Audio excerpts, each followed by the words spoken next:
universidad. Pues gloria a Dios, está comenzando, ¿no? Interesarse por las cosas del Señor. Y tenemos que orar para que cada día haya más hambre en los corazones de la gente, de acercarse a Dios, de conocer la verdad, de conocer su palabra. La Biblia dice, hay una promesa que nos apropiamos de ella, que llegaría un tiempo, y ¿por qué no puede ser en nuestro tiempo? ¿Por qué no? Que el Señor enviaría a la tierra hambre y sed, pero no de comida, no de agua, sino hambre y sed de su palabra. Y yo confío y debemos de orar para que esa palabra, esa promesa del Señor se haga realidad y Señor ponga en nuestro camino a mucha gente que tiene hambre y sed y no saben ni dónde comer, ni saben ni dónde beber, pero nosotros conocemos al que te puede dar buen alimento y buena bebida para que de tu interior salgan ríos de agua viva y nunca más vuelvas a tener sed. ¿Cuántos dicen amén? Esa es nuestra oración de cada día. Aleluya.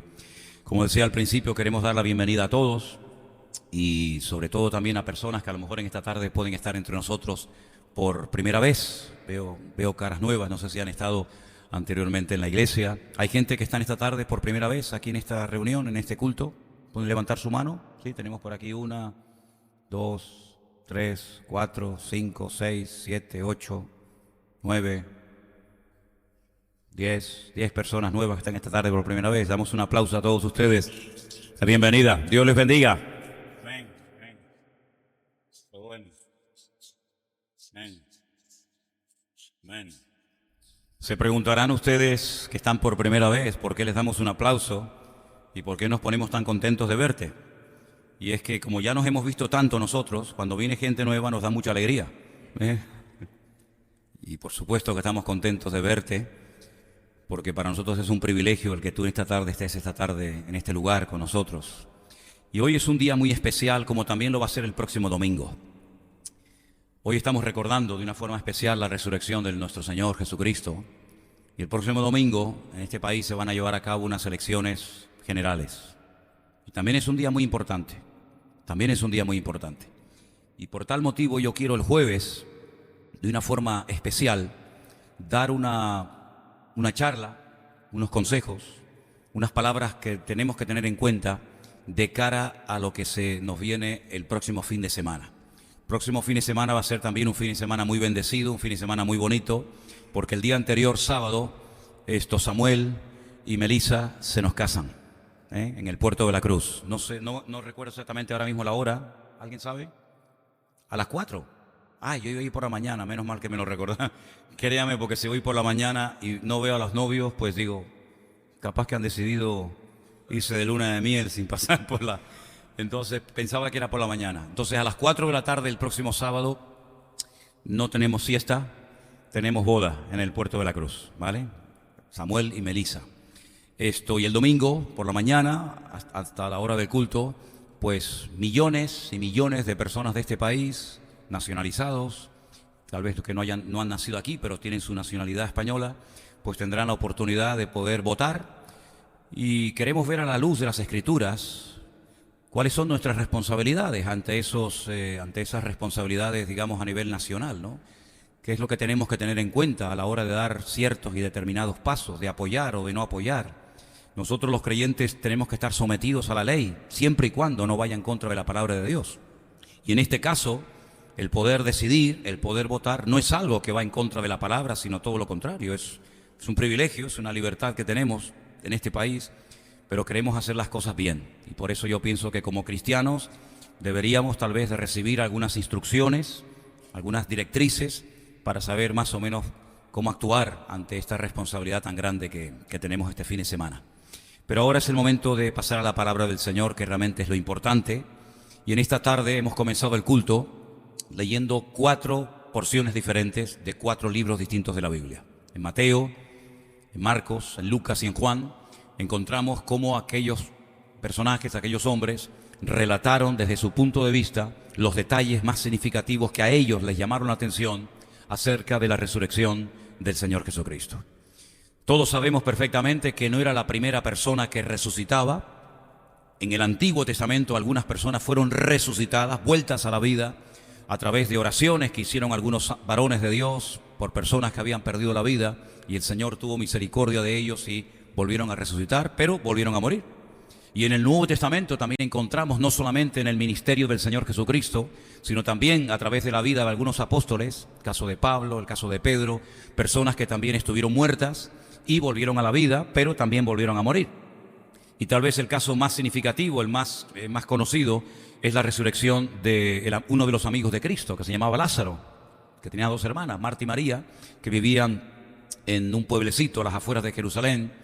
Y la Biblia nos enseña que después de 4 días el Señor Jesucristo aparece por allí y lo resucita. Pero un milagro tremendo, un milagro impresionante, pero el Señor Jesucristo nos enseña que todos los que Él resucitó después otra vez volvieron a morir. Pero en el caso del Señor Jesucristo, Él estuvo muerto 72 horas, no se desmayó, no sufrió un colapso, no se equivocaron de tumba, no robaron el cuerpo, sino que el Señor Jesucristo murió literalmente, su corazón dejó de latir, su sangre dejó de circular por sus venas y Él murió y entregó previamente su espíritu al Padre, pero Él sabía perfectamente que habían profecías, algunas de ellas en el libro de los Salmos, que hablaban acerca de que Él resucitaría al tercer día. No permitirás que tu santo vea corrupción, dice una de ellas en el libro de los Salmos.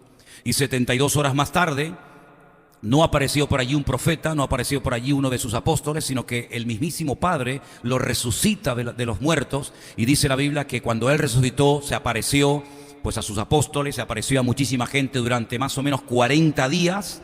Incluso, Primera de Corintios capítulo 15, que ahora mencionaremos algunas cosas de este capítulo monográfico que habla acerca de la resurrección, dice que en una ocasión, más de 500 personas lo vieron a la vez. Y dice el apóstol Pablo cuando escribe esa carta aproximadamente por el año 60 y pico después de Cristo, que todavía algunas de aquellas personas que fueron testigos oculares de la resurrección de Cristo todavía estaban con vida. Ya evidentemente otros habían muerto.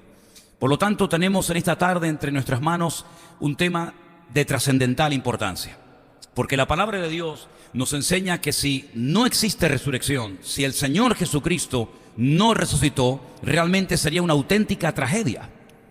Porque solamente podríamos hablar de Él en tiempo pretérito, es decir, en tiempo pasado, como una persona que fue muy buena, que hizo grandes milagros, grandes señales, prodigios y maravillas, como una persona con un carisma espectacular, que dio unas enseñanzas tremendamente profundas e interesantes a la vez, pero que al fin y al cabo su vida terminó pues devorada por los gusanos como todos los seres humanos. Sin embargo, la Biblia nos enseña que Él resucitó al tercer día. Y no solamente lo sabemos porque lo hemos leído, no solamente lo sabemos porque las Sagradas Escrituras registran en Mateo, en Marcos, en Lucas, en Juan y en otras partes se nos habla acerca de la resurrección del Señor, sino que nosotros somos también testigos de que Él vive porque Él ha cambiado nuestra vida. Él nos ha sanado, Él nos ha liberado, Él ha transformado nuestra vida y eso no lo puede hacer un muerto. Porque la Biblia nos enseña muy claramente que los muertos, no importa si son buenos o malos, o fueron buenos o malos en vida, no tienen poder para hacer daño a los que quedan, ni tienen poder para hacer beneficios a los que quedan. Es interesante notar que cuando una de las mujeres que le siguió fielmente desde el día que fue liberada de 7 demonios, como dice uno de los evangelios, María Magdalena, que era de un pequeño pueblecito llamado Magdala, un saladero de pescado en la región de Galilea, al norte de Israel, dice que esta mujer le siguió hasta su muerte. Es una de las mujeres que estuvo al pie de la cruz, junto con María y otras personas más. La Biblia nos enseña que cuando ella llegó al sepulcro, el primer día de la semana, después de haber pasado el Shabbat, el día de reposo, ella comenzó a llorar, aunque previamente ella y otras que la acompañaban se hacían una pregunta: ¿quién nos removerá la piedra? ¿Quién nos moverá esa piedra de un tonelaje tremendo? Porque todavía queremos estar con Él, todavía queremos terminar la preparación de todos los ungüentos y todas las especies aromáticas. Sin embargo, ella se estaba preocupando por algo que ya estaba resuelto. ¿Cuántas veces en la vida nos podemos estar preguntando cómo voy a solucionar este problema? ¿Cómo se va a abrir esta puerta? ¿Cómo voy a solucionar esta circunstancia? Y eso ya el Señor lo ha respondido con poder y con autoridad de antemano. Cuando ella llega al sepulcro muy temprano a la mañana, el primer día de la semana, ya digo, la Biblia dice que la piedra ya había sido quitada. Y como dije en una ocasión, la piedra no fue necesario que se rodara para que el Señor Jesucristo recién resucitado saliera del sepulcro. Él no necesitaba que rodaran la piedra, Él podía haberla traspasado, como vemos más adelante, por ejemplo, en el Evangelio según San Juan, que dice la Biblia que estaban sus discípulos encerrados, puertas y ventanas herméticamente cerradas por miedo a los judíos.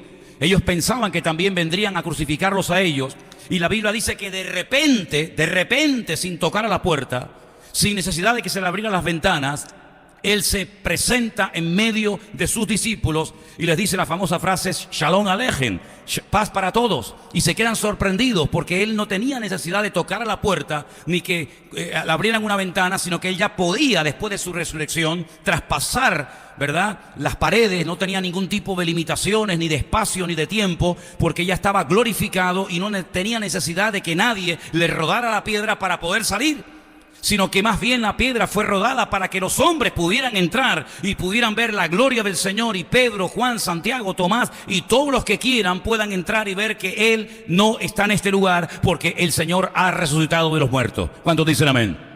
Si todo eso es mentira, si la resurrección no se produjo, Primera de Corintios capítulo 15 dice que entonces nuestra fe no sirve de nada. Literalmente dice, nuestra fe es vana. En otras palabras, ¿en quién estamos creyendo? ¿A quién hemos cantado esta tarde? ¿A quién adoramos? ¿A quién queremos honrar? ¿A quién queremos servir? ¿A quién queremos levantar en alto en nuestras reuniones y cultos? ¿A quién queremos verdaderamente agradar? ¿A un muerto? No merece la pena pasar martirio. No merece la pena sufrir todo tipo de vejaciones, humillaciones y torturas y rechazo por un muerto. Nadie sería capaz de aguantar tortura por el profeta Isaías, o por Malaquías, o por Daniel, o por cualquier otro gran personaje de la historia, porque no merece la pena sufrir por un muerto. Porque aparte el muerto no te puede transmitir ninguna gracia, ninguna unción, ninguna capacitación, ¿verdad?, para poder soportar el martirio y el dolor hasta la muerte. Pero sin embargo, millones de personas, incluso en estos días y hoy, han muerto hermanos nuestros en otras partes del mundo. ¿Por qué? Porque no están dando su vida por una causa perdida, no están muriendo por un muerto, sino que están dando su vida por aquel que vive por los siglos de los siglos, amén, y ha prometido estar con su pueblo y con nosotros todos los días hasta el fin del mundo. Y por eso podemos tener la capacidad de poder soportar el martirio, si Dios así lo permite. Y por eso podemos vencer tentaciones, y por eso podemos orar por enfermos, y por eso aún todavía en el siglo XXI se pueden echar fuera demonios en su nombre, porque no estamos invocando el nombre de un muerto, porque eso sería espiritismo, eso sería recurrir a muertos para ayudar a vivos. Y la Biblia dice, no busquen entre los muertos al que vive, porque ha resucitado. ¿Cuántos dicen amén? Cuando ella llega al sepulcro se encuentra que su cuerpo no está allí. Cuando ella llega al sepulcro se encuentra que los soldados han abandonado el lugar. La piedra ha sido movida y ella va corriendo a donde están sus discípulos. Ella sabía dónde se reunían. Ella sabía dónde estaban congregados. Y cuando llega allí la toman por loca. No la creen, la menosprecian. Como muchas personas te van a menospreciar, o se van a burlar, o se van a reír de ti cuando le digas que tú no le has entregado tu vida a una religión, a una secta o a un hombre, sino tú le has entregado tu vida al Rey de Reyes y al Señor de los Señores. Algunos discípulos dudaban, no le creían. Sin embargo, Él había dicho antes de su muerte que al tercer día resucitaría. Cuando Él dijo aquellas palabras, destruyan este templo y en 3 días lo restauraré, algunos tergiversaron sus palabras, como hoy en día hay gente que sigue manipulando y tergiversando la Escritura. Pero Él se refería al templo de su cuerpo. Lo destruyeron, lo humillaron, lo masacraron, lo azotaron, le hicieron de todo. Pero al tercer día Él se levantó de la tumba, demostrando que Él no era un falso Mesías, que Él no era un impostor, que Él no era uno más de los tantos que habían venido, sino que Él era verdaderamente el camino, la verdad y la vida, el Verbo hecho carne, el león de la tribu de Judá, el alfa y la omega, el príncipe de paz, el admirable, el consejero, el Dios fuerte. Él era todo eso y mucho más. ¿Cuántos dicen amén? Y creemos que el Señor Jesucristo resucitó, porque si no fuera la verdad, nosotros seríamos falsos testigos, estaríamos dando un falso testimonio, cosa que está totalmente prohibida en los 10 mandamientos. No dirás falso testimonio. Si Cristo no resucitó, Pedro lo que predicaba era mentira, y Pablo lo que predicaba era falso. ¿Por qué? Porque dieron testimonio de alguien que vivía cuando realmente no estaba vivo, sino que había muerto. Si nuestra fe es vana y seríamos falsos testigos, la Biblia nos enseña que si Cristo no resucitó, ninguno de nosotros puede presumir en esta tarde de ser hijo o hija de Dios. Nuestros pecados no han sido perdonados, aún siguen estando acusándonos delante de la presencia del eterno Dios. Y todos los que nos precedieron, y todos los mártires a través de la historia, y todos los que murieron creyendo que habían sido perdonados sus pecados, murieron en pecado y se van a ir al infierno por toda la eternidad. Pero sabemos que todos y cada uno de nuestros pecados han sido perdonados porque el Señor Jesucristo murió conforme a las Escrituras y resucitó al tercer día para justificarnos y para decir delante del Padre: Padre, la obra ha sido consumada, la sangre ha sido derramada y la sangre de Jesucristo es lo único que puede perdonar los pecados del ser humano. ¿Cuántos dicen amén? Si Cristo no hubiera resucitado, seríamos los más dignos de lástima de todo el planeta Tierra.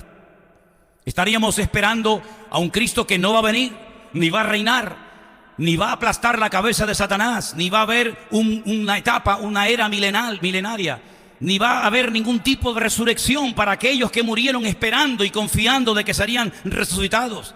Si Cristo no resucitó, lo que llamamos el rapto, la traslación de la iglesia, tampoco se va a producir, porque si Él murió y no resucitó, nosotros tampoco seremos arrebatados ni seremos resucitados.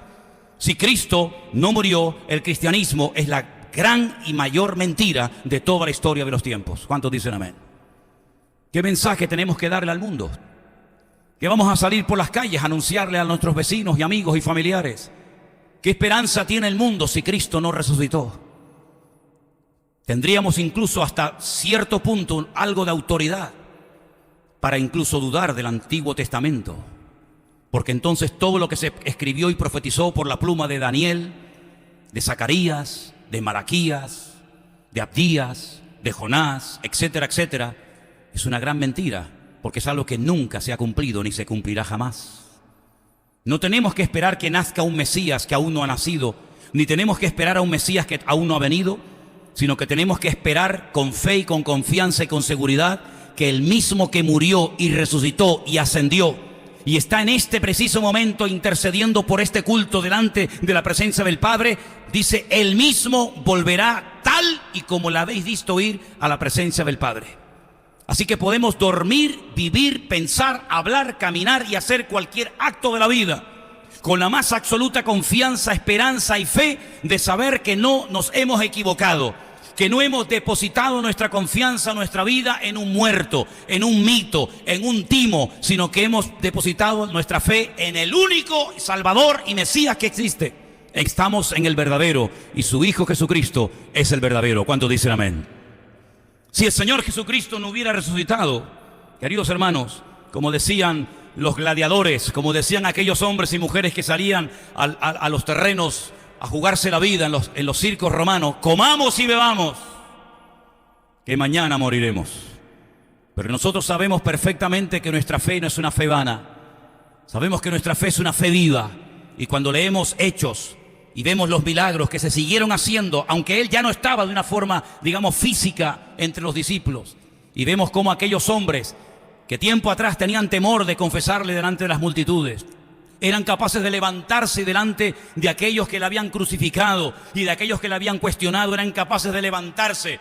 Y por ejemplo, pensando en Pedro, un hombre que fue incapaz de confesar a Cristo públicamente, un hombre que maldijo, un hombre que juró que no le conocía, un hombre que no tuvo el valor y la autoridad de poner en práctica lo que él había prometido que haría. Te acompañaré aunque todos estos te abandonen, yo iré contigo hasta la muerte si hace falta.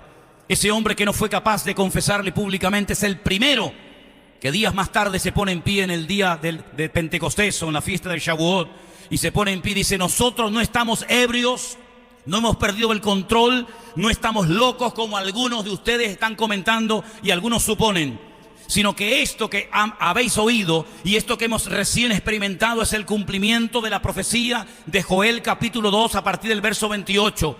Cuando el Señor prometía que después de la resurrección del Mesías, Él derramaría de su Espíritu Santo sobre toda carne, y tanto jóvenes como ancianos tendrían experiencias de tipo espiritual, y llegaría un tiempo en el que no habría exclusión y que todos seríamos iguales ante la presencia del Señor. Y tiempo más tarde, cuando los azotan, y tiempo más tarde, días más tarde, cuando los encarcelan y les impiden y les dicen: cállense, no está permitido en la ciudad de Jerusalén hablar y predicar y orar por los enfermos en ese nombre. Ellos decían: nosotros no podemos dejar de decir lo que hemos visto y lo que hemos oído. Y si se están preguntando todavía de dónde hemos sacado poder y autoridad para orar por un pobre hombre que lleva horas y horas al sol en la puerta de la hermosa esperando algo de clemencia y de misericordia por vuestra parte, quiero deciros que no ha sido en nuestro nombre, no ha sido por nuestros méritos, no ha sido por nuestra autoridad, sino que en el nombre de Jesucristo hemos orado y lo hemos levantado para la gloria del Padre. Y ese Cristo que vosotros crucificasteis y matasteis, Dios lo ha levantado y es el autor de la vida, y hoy os manda que os arrepintáis. Y dice que cuando oían aquellas palabras tan preciosas y tremendamente cargadas de poder y autoridad, se compungían, se sacudían sus conciencias, les clamaba el corazón y decían: varones, ¿qué haremos? ¿Qué hacemos ahora que hemos matado al autor de la vida? Y Pedro decía: no os preocupéis, porque al que vosotros habéis crucificado y rechazado, Dios lo ha levantado y lo ha hecho Señor y Cristo. Lo que tenéis que hacer es un cambio de dirección. Arrepentíos y convertíos para que sean borrados vuestros pecados y vengan de la presencia del Señor tiempos de refrigerio. Y aquella gente predicaba con una elocuencia, con una autoridad, con un poder, que aunque los azotaran, los escupieran, los humillaran, los encarcelaran, no había forma de hacerlos callar. ¿Por qué? Porque había algo, un denominador común en Pablo, en Pedro, en Santiago, en Bartolomé, en Judas, en quien fuera. Y es que todos decían: lo hemos visto, Él vive por los siglos de los siglos. Amén. ¿Cuántos dicen amén? No tenían internet, no tenían WhatsApp, no tenían Facebook, no tenían Twitter, no tenían nada, pero tenían el poder y la convicción del Espíritu Santo, que cuando viene al corazón de un hombre lo revoluciona, porque el Señor dijo: recibiréis poder cuando haya venido sobre vosotros el Espíritu Santo. Y aunque quieras callarte, no vas a poder, porque serás testigo en Jerusalén, en Samaria, en Judea y hasta lo último de la tierra. ¿Cuántos dicen gloria a Dios? Tiempo más tarde, dice la Biblia, que comenzaron a ir por otras naciones que no conocían nada de las Escrituras, gentiles, paganos, idólatras, personas que habían sido criadas en religiones, en filosofías, en cosas totalmente extrañas. Pero también el Evangelio, cuando llegaba a los corintios, a los gálatas, a los tesalonicenses, y llegaba a otras naciones con otros idiomas, con otras costumbres, con otras tradiciones, sus vidas eran cambiadas y transformadas. Y puedes ver cómo la obra de Dios florece en Grecia, y puedes ver cómo la obra de Dios se implanta y el poder del Evangelio se implanta en Corinto, y puedes ver en Éfeso que por poco tienen que cerrar el templo de la diosa Diana o Artemisa de los efesios. ¿Por qué? Porque cuando llegaba el poder de Dios, cuando llegaba el Evangelio, cuando llegaba la buena nueva de que Cristo, el Mesías, había venido, había muerto y había resucitado, la gente era cambiada milagrosamente por el poder de Dios. Dice que algunos dejaban la magia, otros dejaban la idolatría y se convertían al Evangelio. ¿Por qué? Porque el Evangelio es poder de Dios para salvación. Y ese Evangelio, ese Cristo resucitado, es el que a nosotros le hemos entregado nuestra vida. Es el que a nosotros le hemos rendido todo nuestro ser. Y además sabemos que Él estará con nosotros todos los días hasta el fin del mundo. Sabemos que vivimos en un país idólatra, como muchos de ustedes vienen de países idólatras. Pero nosotros hemos dejado la idolatría porque sabemos que a nuestro Dios no hay que cargarlo, ni hay que llevarlo y sacarlo de paseo de un lugar a otro. Que no importa si hace frío o hace calor o llueva a borbotones, no importa. Nosotros no vamos detrás de ídolos, no vamos detrás de imágenes de piedra, de oro. No importa si es en Sevilla, en Málaga, en Córdoba, en Andalucía, en donde sea. No vamos detrás de imágenes. ¿Por qué? Porque nuestro Dios es tan grande que no hay ningún escultor que lo pueda comprimir en una estatua, en una imagen. Al Señor tu Dios adorarás y a Él solo servirás. ¿Cuántos dicen amén? No nos postramos ante imágenes de piedra, de oro, de cualquier metal que sea, porque nuestro Dios es mucho más grande que todo eso. Y no tenemos que esperar a que llegue la Semana Santa, sino que en cualquier momento, en cualquier lugar, en cualquier postura, no importa en la cárcel, no importa si estás en un avión, en un submarino, en una cueva, donde sea, puedes invocar su nombre. Y todo aquel que invocare el nombre del Señor, dice la Escritura, será salvo. ¿Cuántos dicen amén? Los que murieron creyendo que Cristo resucitó, si no resucitó, ¿dónde están ahora? Quiere decir que muchas de las enseñanzas de Cristo eran todas mentiras. No hay cielo, no hay infierno, no hay recompensa, no hay condenación, no hay nada. Se desmantela, se viene todo abajo si el Señor Jesucristo no resucitó. Y ustedes vendrían de tan lejos y ustedes harían un esfuerzo por venir a un local para oír hablar de un muerto. Es increíble, ¿verdad? Pero nosotros tenemos una fe viva porque sabemos que Él está vivo y ha resucitado de entre los muertos. Si esto que estoy diciendo en esta tarde es verdad, escúchame bien, si esto que estoy diciendo es verdad y se puede demostrar que Él resucitó y que Él está vivo, no podemos callarnos y encerrar este mensaje entre cuatro paredes. Esto tiene que saberlo todo el mundo, porque no hay nadie en la historia. Los budistas no pueden hablar así. Los musulmanes no tienen este mensaje. Los hindúes no tienen este mensaje. Solamente nosotros los cristianos, los que hemos depositado nuestra confianza en nuestra vida y nuestra fe en Él, podemos decir con la boca bien llena que Él vive y que Él resucitó de la muerte. Claro, los que son anticristianos, es lógico que se lleven mejor con los que odian a los cristianos. Se sienten más cómodos con aquellas personas que predican desde la más absoluta teoría que con aquellas personas que predicamos desde una experiencia personal con el Señor Jesucristo. Es normal, es lógico. Pero nosotros sabemos perfectamente que este continente tiene raíces cristianas. Este país y que este continente en el cual vivimos no tiene raíces musulmanas, aunque vivieron. Pero las raíces de nuestra cultura, las raíces de nuestra vida son raíces de alguna manera entroncadas con el Evangelio, entroncadas con la palabra. Y en este país en el que vivimos, este país que nos permite beber agua potable, cuando es un lujo en otros países, este país que nos permite darle a un interruptor y tener luz, cosa que para nosotros es normal, pero que para otros es un lujo, si es que lo pueden alcanzar. Este país que nos permite ir al médico, ¿verdad? Y ser tratados por médicos sin necesidad de llevar un montón de medicinas, de mantas, de toallas o de sábanas para que nos operen. Este país en el cual Dios nos ha depositado fue un país en el cual muchas personas dieron su vida por Cristo. Y aquí ha habido gente que ha muerto quemada en la hoguera en este país por defender que Cristo vive y que Él está vivo entre nosotros. Y esta es la cuna de donde se tradujo, donde se imprimió y donde se distribuyó la Biblia que leen los colombianos, los venezolanos, los hondureños, los guatemaltecos, los argentinos, los chilenos. Este es el país donde Dios utilizó a personas para que pudieran traducir la Biblia que hoy en día leen más de 2.000 millones de personas. Y esa gente se jugó la vida para que nosotros pudiéramos tener la Biblia en nuestro idioma. ¿Y por qué se jugaron la vida? Por un muerto. Tanto empeño en traducir a Mateo, a Marcos, a Lucas, ¿qué más da si lo traducían o no lo traducían? No, daba mucho, porque la gente tiene que oír la buena nueva. Lo que hemos leído en esta tarde durante siglos no se podía leer porque ni siquiera estaba en nuestro propio idioma. Pero esos sacerdotes convertidos al verdadero evangelio, no la religión muerta y vacía, sino que cuando se convirtieron al evangelio de verdad y salieron de España y fueron a Suiza y fueron a Alemania y fueron a Inglaterra y vieron que verdaderamente las escrituras pueden cambiar y transformar el corazón del ser humano, se empeñaron y se jugaron la vida en traducir al castellano la palabra de Dios, para que todo el mundo supiera que un día el Señor llegó al pozo de Samaria y le habló a una samaritana que había saltado de cama en cama durante toda su vida, hasta que se encontró con el autor de la vida y le dijo: mira, has bebido montones de agua, muchas de ellas contaminadas e infectadas, pero yo tengo un agua que cuando la pruebes nunca más volverás a tener sed.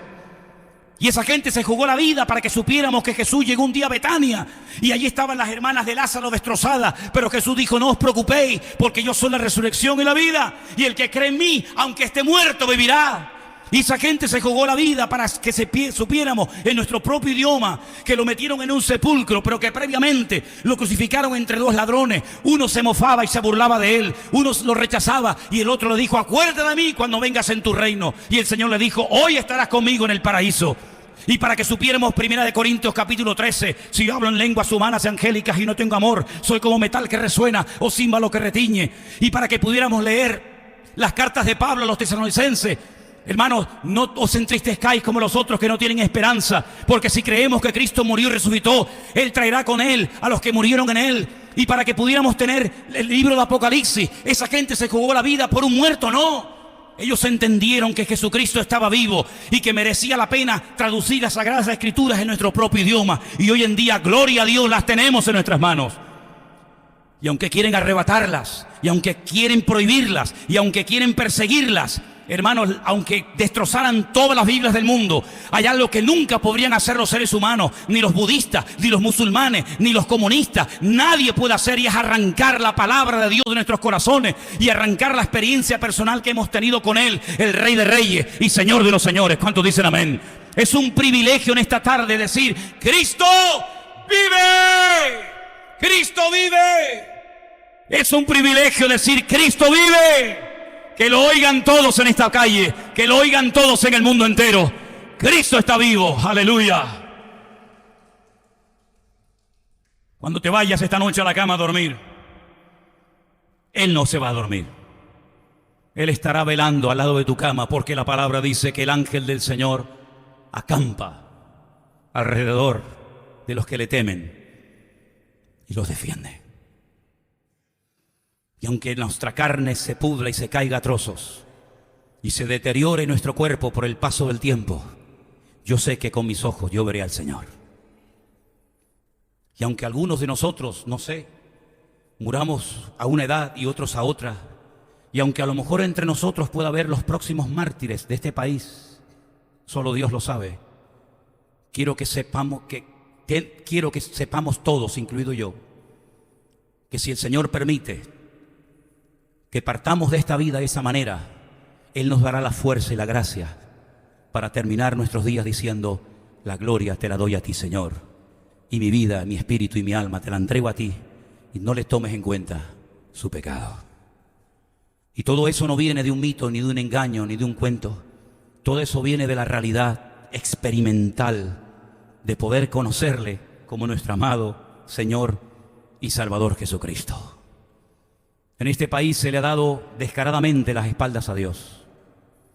Están tratando por todos los medios de descristianizar a España y a Europa.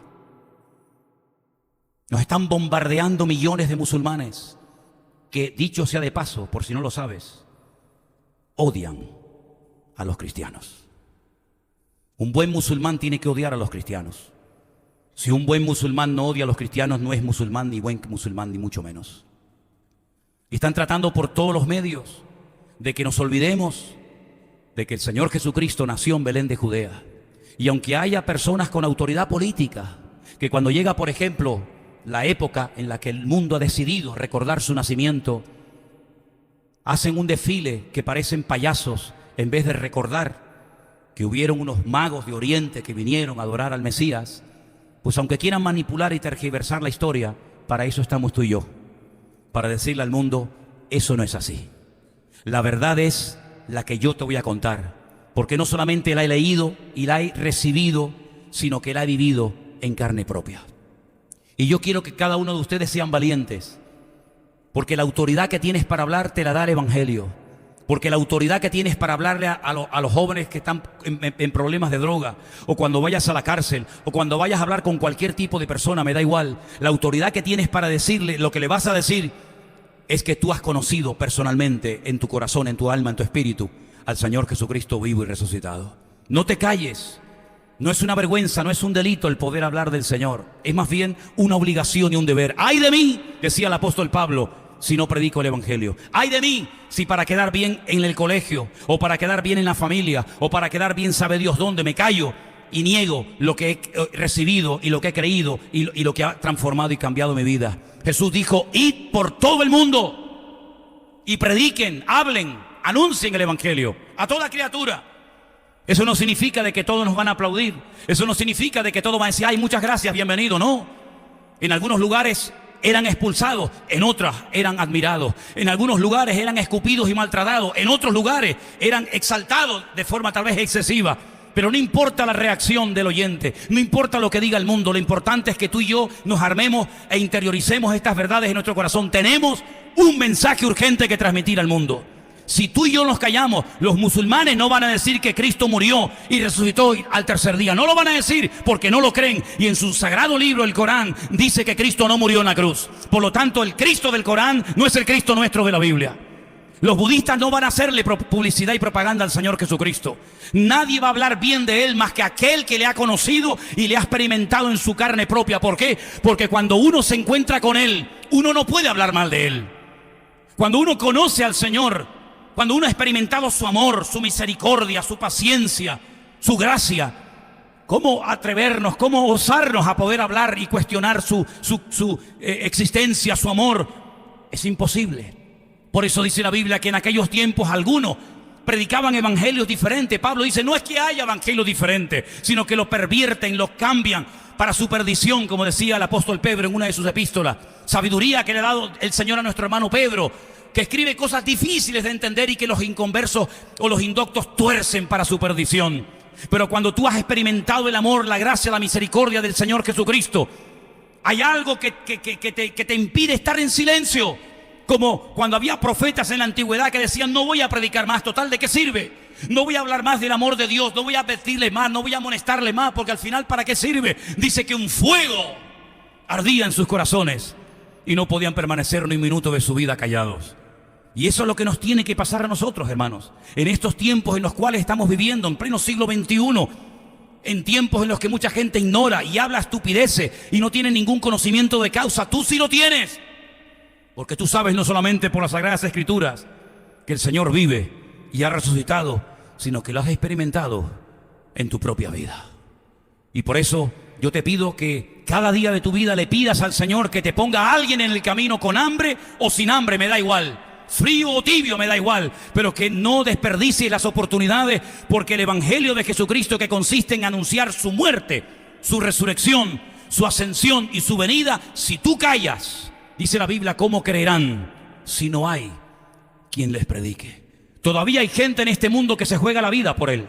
Sé que hay mucha cobardía, sé que hay mucha superficialidad en las iglesias evangélicas, sé que hay mucho circo en muchos sectores evangélicos, pero nosotros tenemos que conservarnos sanos y puros y no vendernos, no prostituirnos, no bajar el listón, mantener la sana doctrina. Y la sana doctrina es anunciar las verdades, las virtudes de aquel que nos llamó de las tinieblas a su luz admirable. Así que vivimos en un tiempo glorioso de la historia, donde para muchos el mensaje que predicamos aquí ya lo conocen, pero para otros es novedad. Y todavía hay muchísima gente que no conoce el Evangelio.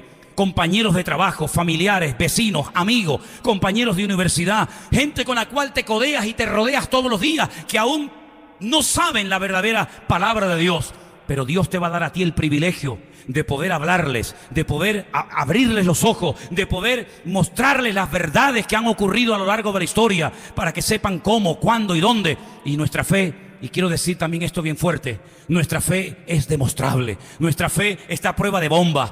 Hermanos, puedes ir a Israel, puedes ver la Biblia, no leerla, ver la Biblia, tocar los lugares, pisar los mismos lugares donde estuvieron los profetas, donde estuvieron los apóstoles, donde estuvo Cristo, donde se hicieron milagros y maravillas. ¿Por qué? Porque los cristianos no estamos basando nuestra fe en las experiencias de otros, en libros, en cuentos de fábulas de vieja, sino que nuestra fe está fundada sobre la roca, y la roca es nuestro Señor Jesucristo. ¿Cuántos dicen amén? Yo quiero que cierres tus ojos ahí donde estás en esta tarde. Yo quiero invitarte para que tú vengas a Cristo a conocerlo personalmente. Yo quiero que tú en esta tarde le entregues tu vida a Él. Yo no te invito para que te hagas miembro de esta iglesia. Nunca lo he hecho y nunca lo haré. Decide, busca la iglesia que más te guste, donde más cómodo te sientas si quieres. Esta, aquella o la otra, me da igual. Mi objetivo es llevar al mayor número de almas, de personas, a los pies de Cristo. Me da igual si son hombres, mujeres, o personas que tal vez en el fondo ni siquiera saben lo que son. Pero hay una gran verdad que queremos proclamar. Queremos que esta iglesia sea un instrumento en las manos del Señor para que muchos conozcan a Cristo, para que muchos puedan experimentar el gozo de la salvación y para que muchos puedan decir: es verdad, Él está vivo. Él ha cambiado mi vida. Él ha llenado mi corazón. Yo quiero entregarle mi vida a Él. Yo quiero comenzar a caminar con Él. Y quiero que Él se revele a mi vida como comenzó a revelarse en la vida de sus discípulos y de tantos y tantos hombres y mujeres que le vieron, que caminaron con Él, que le escucharon y que nunca más volvieron a ser las mismas personas. Muchos tuvieron la oportunidad también de oírle y de verle, pero no aprovecharon la oportunidad. Piensa en Pilato. Lo tuvo delante de su cara. Llegó a preguntar: ¿y qué es la verdad? Y la tenía delante y lo rechazó. Piensa en el ladrón en la cruz, que le rechazó y le injuriaba. Lo tenía delante. Estaba viendo el cumplimiento de centenares de profecías y le rechazó. Piensa en Anás y Caifás, los sumos sacerdotes de la época de Jesús. Piensa en tanta gente que le oyó y le conoció, pero no le siguieron. No formes parte de esa inmensa masa, de ese grupo inmenso de personas que le oyeron y le vieron y tal vez hasta le tocaron, pero no se convirtieron en sus fieles seguidores. Ahora entiendes por qué Jesús se puso triste cuando se va el joven rico, ¿verdad? Ahora entiendes por qué cuando lo miró, dice que lo amó. Y se puso triste porque el joven había venido con preguntas. Señor, ¿qué tengo que hacer para salvarme? ¿Qué tengo que hacer para heredar la vida eterna? Y cuando el Señor le muestra el camino, no estuvo dispuesto y se marchó y le dio la espalda al maestro. Y el Señor se puso muy triste porque vio que uno más no aprovechaba la oportunidad. Pero gloria a Dios que también hubieron personas como María Magdalena, como Nicodemo, como Saulo de Tarso, como tantas y tantas personas que le oyeron y le conocieron y disfrutaron de su dulce voz y pudieron ver su rostro y tocar sus manos y caminar con el autor de la vida por Galilea, por Samaria, por Jerusalén, por Capernaum, y vieron cómo con el poder de su palabra calmaba las olas y la tempestad. Y vieron cómo con sus manos cogía un poco de pan y de peces en su mano y comenzaban a multiplicarse de una forma que no tiene explicación ni lógica alguna. Y lo vieron caminar por encima de las aguas en el mar de Galilea, en el Kineret. Y lo vieron como reprendía a los demonios, al mismísimo Satanás. Y lo vieron como decía, bienaventurados los pobres en espíritu, porque ellos verán a Dios. Y lo oyeron cuando dijo, de tal manera amó Dios al mundo, que ha dado a su Hijo unigénito, para que todo aquel que en Él crea no se pierda, mas tenga vida eterna. Hoy se sigue oyendo su voz. Hoy se sigue oyendo la voz del eterno Dios, que dice, venid, venid de todos los confines de la tierra, venid a mi presencia. Los que estáis trabajados y cargados, venid, venid. Comprad sin dinero, disfrutar, llenaros de paz y de gozo y de bendición. Dejar a un lado las miserias, los complejos, las ataduras. Venid, venid a mí, que yo os haré descansar. Aún se sigue oyendo la voz de Cristo retumbando en el tiempo, en el espacio, y diciendo, he aquí yo vengo pronto y mi galardón conmigo. Retén lo que tienes para que ninguno tome tu corona. Aún se sigue oyendo la voz del amado, y cada vez está más cerca, cada vez se aproxima más el Señor. Por eso yo te pido que vengas a Él en esta noche, que le rindas, que le entregues tu vida a Jesús, que formas parte de esta familia, de esta aventura de fe, que es su amada y querida iglesia y esposa. Si en esta tarde entre nosotros hay alguna persona, alguien joven, mayor, casado, soltero, hombre, mujer, me da igual, que le quieres rendir tu vida a Cristo tal vez por primera vez en tu vida, me gustaría orar por ti, ¿sabes? Así como un día lo hicieron por mí, me gustaría orar por ti. Si hoy, aquí, en esta iglesia, le quieres entregar tu vida al Maestro. ¿Hay entre nosotros alguien que levantándome tu mano me indicarías que le quieres entregar tu vida a Jesús? Levanta tu mano bien en alto para que yo la pueda ver y estaremos orando por ti. Dios te bendiga. Estaremos orando por ti ahora mismo. Dios te bendiga a ti también, para que puedas conocerle a Él, el Cristo vivo, triunfante y glorioso, que venció la muerte y que nunca más la muerte se apoderará de Él. ¿Alguien más? ¿Alguien más le quiere entregar su vida al Señor? Levanta tu mano. Quiero pedirle a esas dos personas que levantaron su mano, mientras la iglesia está orando, por favor, quiero pediros, dejadme orar por ustedes. ¿Pueden acercarse aquí un segundito? ¿Sí? Gracias. Gracias. Vamos a orar para que estas dos personas que en esta tarde están aquí entre nosotros